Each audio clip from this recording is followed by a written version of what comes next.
नमस्कार स्टूडेंट्स, मैं योगेश शर्मा आपका एक बार फिर स्वागत करता हूं आपके अपने YouTube channel commerce with mister Sharma में।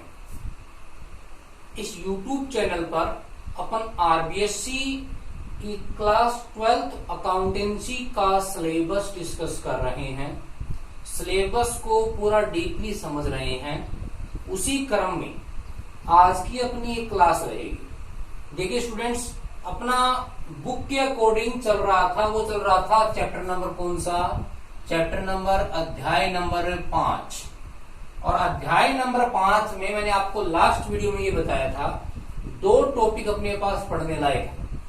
पहला टॉपिक जिसको अपन ने पूरा कर लिया है, वो टॉपिक कौन सा था? वो टॉपिक था अंशों का निर्गमन। उसके बाद लास्ट क्लास में अपन ने कौन सा टॉपिक शुरू किया था? अपन ने जो टॉपिक शुरू किया था वो था ऋण पत्र। ऋण पत्र क्या है, ऋण पत्र की परिभाषा क्या होगी, ये चीजें अपन ने लास्ट क्लास में डिस्कस की थी। मैं थोड़ा उसको रिवाइज कर देता हूं ताकि आपके दिमाग में वो चीजें दोबारा ढंग से सेट हो जाए, बैठ जाए। ऋण पत्र किसे कहते हैं? देखिए, मैंने आपको एक स्ट्रक्चर बताया था कंपनी अकाउंटिंग इक्वेशन का कि A is equal to C plus L, यानी कंपनी के पास जो भी असेट्स होगी, बिजनेस में जो भी असेट्स होगी, उसका कुछ पार्ट्स तो लेके आएगा बिजनेस का ओनर यानी बिजनेस का मालिक, और कुछ पार्ट्स ऐसा होगा जो अपन बाहर से मंगवाएंगे। कंपनी में भी ठीक ऐसा स्ट्रक्चर होता है। जो कंपनी के पास कुल जितना भी उसके पास आज उसने कमाया है या जितनी भी असेट्स हैं, उसमें कुछ योगदान होगा कंपनी का, कंपनी के ओनर्स का।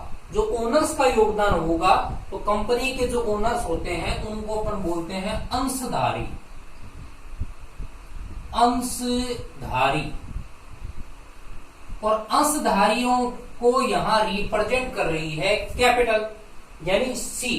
और बच गया जो पैसा जो हम किसी व्यक्ति से, किसी संस्था से, बैंक से क्या लेते हैं, उधार लेते हैं, वो सारी की सारी चीजें अपने यहाँ किस में आती है? लायबिलिटीज में आती है। और जो लिमिटेड कंपनीज होती हैं उनमें लायबिलिटीज में सबसे प्रमुख जो पैसा वो उधार ले सकते हैं वो किसके माध्यम से लेते हैं? ऋण पत्रों के माध्यम से लेते हैं, डिवेंचर्स के माध्यम से लेते हैं। लास्ट क्लास में मैंने आपको इसकी एक तो सिंपल डेफिनेशन बताई थी और एक वो डेफिनेशन बताई थी जो 12th क्लास में अपन को दे रखी है बुक में। किसके अकॉर्डिंग? कंपनी एक्ट 2013 की धारा 230 यानी सेक्शन 2 और सब सेक्शन कौन सा है? 30 के अनुसार क्या बताया गया है? सबसे पहले साधारण परिभाषा में आपको क्या बताया था कि ऋण पत्र एक क्या है? कंपनी का प्रलेख है। ऋण पत्र कंपनी का एक क्या है? प्रलेख है, कागज का टुकड़ा है जिसे कंपनी जारी करती है। वो क्या बताता है? वो ये बताता है कि जो ऋण पत्रधारी हैं, जिसके पास ये ऋण पत्र हैं, उसने कंपनी को क्या दिया है? ऋण दिया है। उस प्रपत्र को अपन क्या बोलेंगे? ऋण पत्र। दूसरी मैंने परिभाषा बताई थी कंपनी एक्ट 2013। कंपनी एक्ट 2013 की धारा 2 और उपधारा कितनी है? 30 के अनुसार। इसके अनुसार उसकी परिभाषा क्या बनेगी ऋण पत्र की? कि ऋण पत्र से आशय ऋण पत्रों के स्कंद यानी ऋण पत्रों के स्टॉक व कंपनी द्वारा लिए गए अन्य ऋणों व बॉन्ड से है, जो कंपनी की संपत्तियों पर प्रभार से सुरक्षित हो सकते हैं। ध्यान रखिएगा, ये अपने परिभाषा पढ़ी थी। आज की जो अपनी क्लास है उस क्लास में अपन पढ़ेंगे ऋण पत्रों की विशेषता। देखिए, ऋण पत्रों की विशेषताएं अपने सिलेबस में इसलिए इंपॉर्टेंट है कि जब हम अंशों और ऋण पत्रों में तुलना करेंगे तो उस तुलना को समझने में अपने ऋण पत्रों की विशेषता बेहद महत्वपूर्ण रहने वाली है। उसी क्रम में आज अपन इसकी विशेषताओं पर एक छोटा सा वीडियो अपन आज पढ़ रहे हैं, क्योंकि क्लास के माध्यम से अपन समझने का प्रयास करेंगे। ऋण पत्रों की विशेषताएं निकली है उसकी परिभाषा से। कैसे समझिएगा? पहली ऋण पत्रों की विशेषता मैंने ये लिखी है कि कंपनी का प्रलेख है, कंपनी का एक डॉक्यूमेंट है, ये ध्यान रखिएगा, जो कंपनी की ऋणग्रस्तता को प्रकट करता है। ऋणग्रस्तता को प्रकट करने का मतलब क्या हुआ कि जैसे ये एक कागज का टुकड़ा है और इस कागज के टुकड़े पर यह लिखा हुआ है कि ये 10% डिवेंचर है। अब ये डिवेंचर का जो कागज का टुकड़ा ये किसके पास है? ए के पास है। और ये जारी किसने किया था? ये जारी किया था XY लिमिटेड ने। तो इसका मतलब क्या हो गया?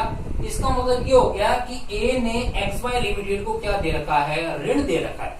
तो ये कागज का मतलब टुकड़ा है, यानी कंपनी द्वारा जारी किया गया प्रलेख है जो कंपनी की ऋण व्यवस्था को बताता है।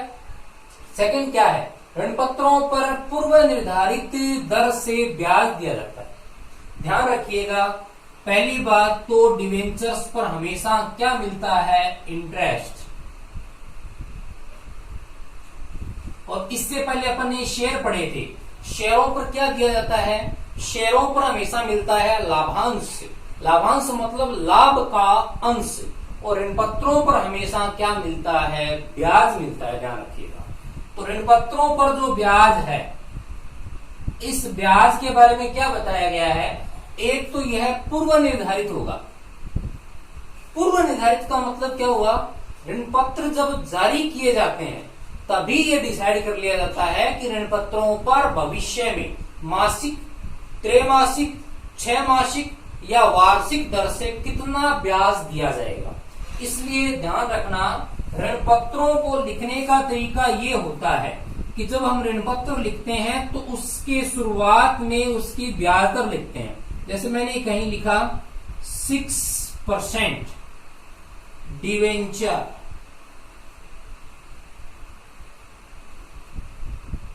6% डिवेंचर।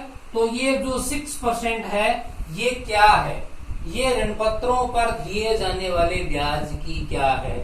दर है। ऋण पत्रों पर कितनी दर से ब्याज दिया जाएगा? 6% वार्षिक दर से क्या दिया जाएगा? ब्याज दिया जाएगा। इसलिए ऋण पत्रों को जारी करते समय ही इसके ऊपर ब्याज की दर निश्चित व निर्धारित कर दी जाती है। थर्ड कॉन्सेप्ट क्या है? ये कंपनी के दीर्घकालीन ऋण है। ध्यान रखिएगा, लोन को अमूमन अपन देखते हैं यहां पर। वैसे लोन को अपन 3 प्रकार से देख सकते हैं, लेकिन मुख्यतः लोन को मैं 2 ही भागों में बांट रहा हूं। एक तो होते हैं अल्पकालीन ऋण, जिनको सामान्यतः हमें चुकाना पड़ता है 1 वर्ष की अवधि में, और एक ऐसे ऋण होते हैं जिनको चुकाना पड़ता है 1 वर्ष से अधिक समय। तो ध्यान रखिएगा, ऋण पत्र जो है इसके माध्यम से लिया गया जो ऋण कौन सा है? कंपनी के लिए।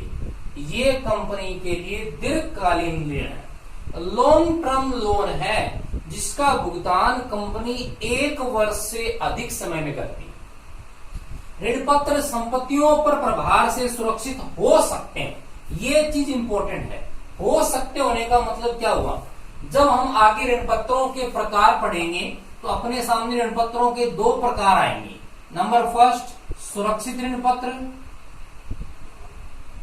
नंबर सेकंड, असुरक्षित ऋण पत्र। असुरक्षित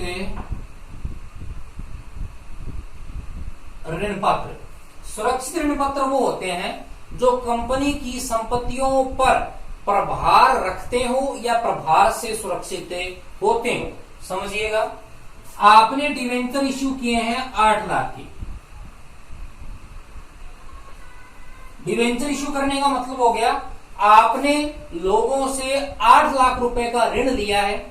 अगर आप इस ऋण को चुकाने में सक्षम नहीं हुए, यानी आपने इन ऋणों का भुगतान समय पर नहीं किया, भुगतान का मतलब मूल राशि, भुगतान समय पर नहीं किया, तो जो इनके होल्डर्स हैं, डिवेंचर होल्डर्स हैं, अगर आपके